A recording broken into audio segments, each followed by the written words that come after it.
Ladies and gentlemen, welcome to the Kakasungura YouTube channel. It's very cold where I am this evening. That's why I'm in a heavy sweater. I believe where you are, Mungu amekujalia na una afya njema, even if the cost of living is pushing us at an equal measure. And I know we are going to defeat at the high cost of living. I trust and I believe in Raila Odinga. Ladies and gentlemen, on Monday, in fact it was on Sunday, not even on Monday, the police had issued a statement. I remember the Nairobi County Police boss issued a warning and said that Azimio demonstrations are not going to happen because Azimio had given a late notice to police.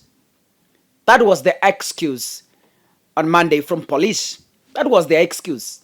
You are not going to hold demonstrations because you gave a late notice.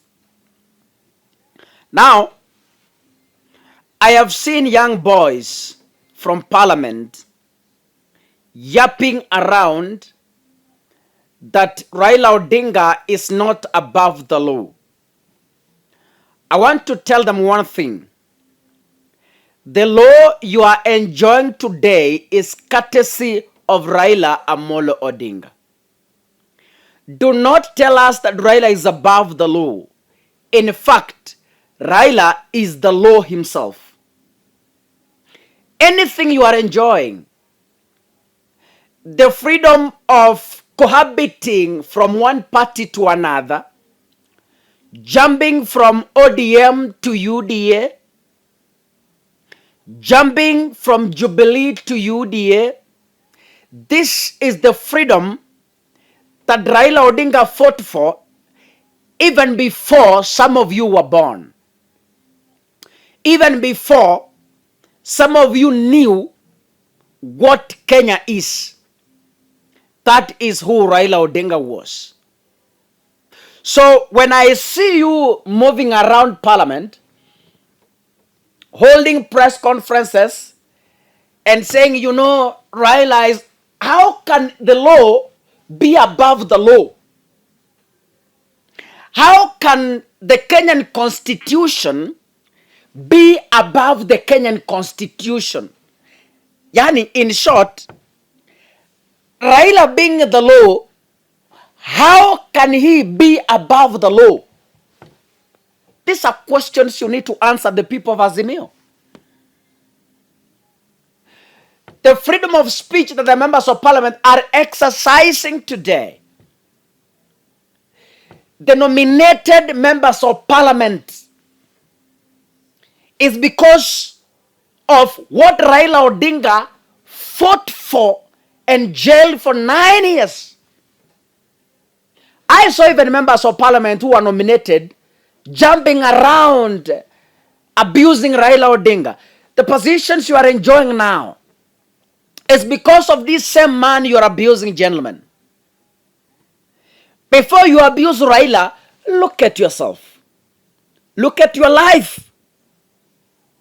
Now today, because they said they were served a notice late, Raila announced that the beginning next week, demonstrations are going to happen every Monday and every Thursday. A serious Kenyan should know that we are going to work for only 3 days in a week. Tuesday, Wednesday, and Friday. Those are the only working days we currently have in Kenya. Raila himself is a gazette notice. When Raila speaks, Monday is a holiday, Thursday is a holiday, Raila is a gazette notice. No one questions. The days automatically remain gazetted as holidays.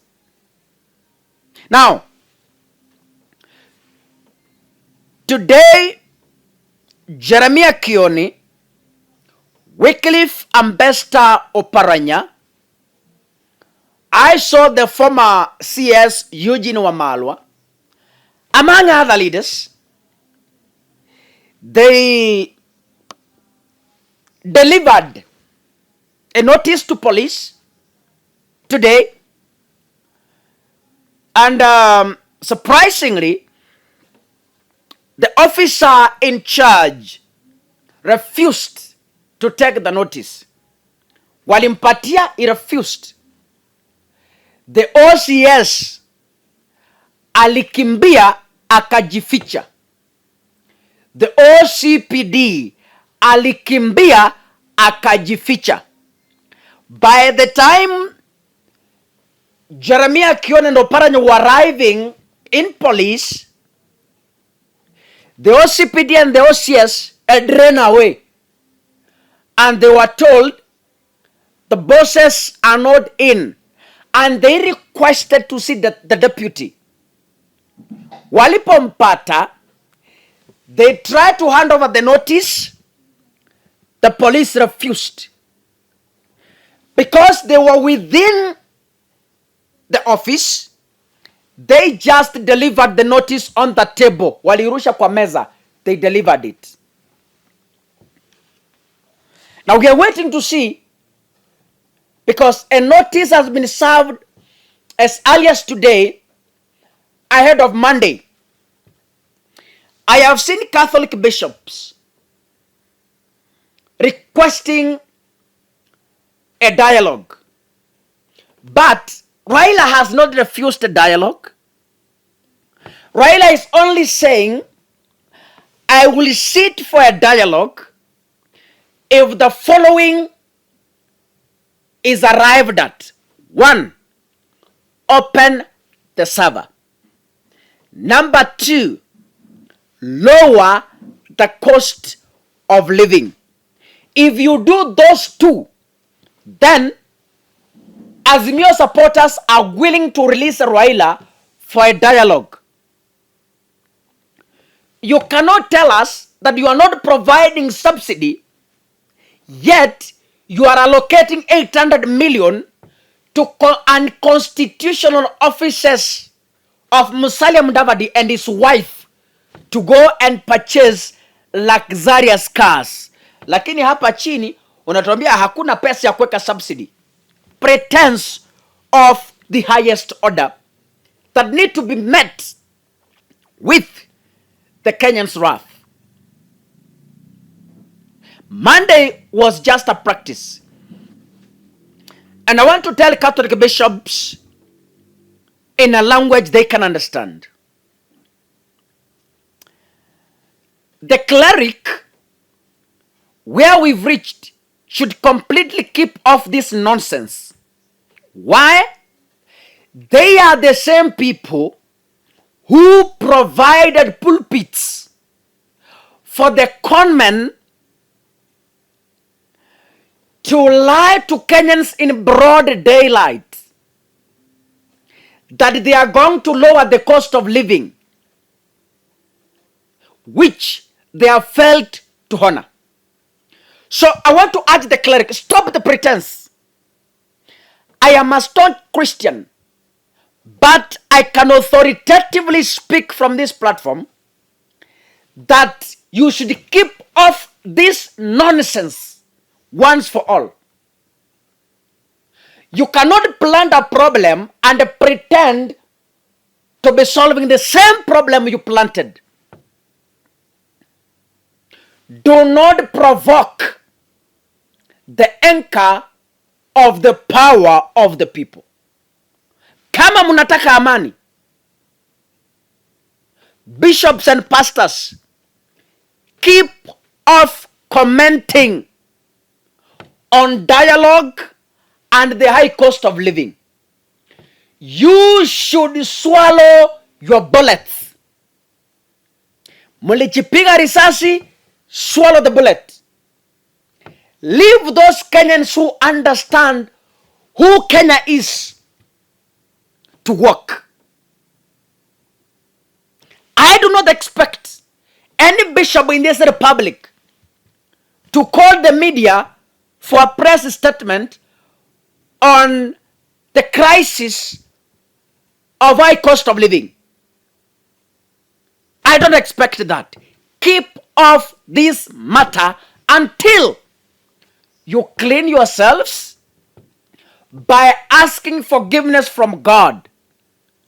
You contaminated the pulpits by allowing tainted politicians to use your microphones to lie to innocent Kenyans. You should take the blame and apologize to Kenyans. Before you ask Raila for a dialogue, first apologize to Kenyans for brainwashing them. Listen, I want to speak this for record. Ladies and gentlemen, Raila is an institution.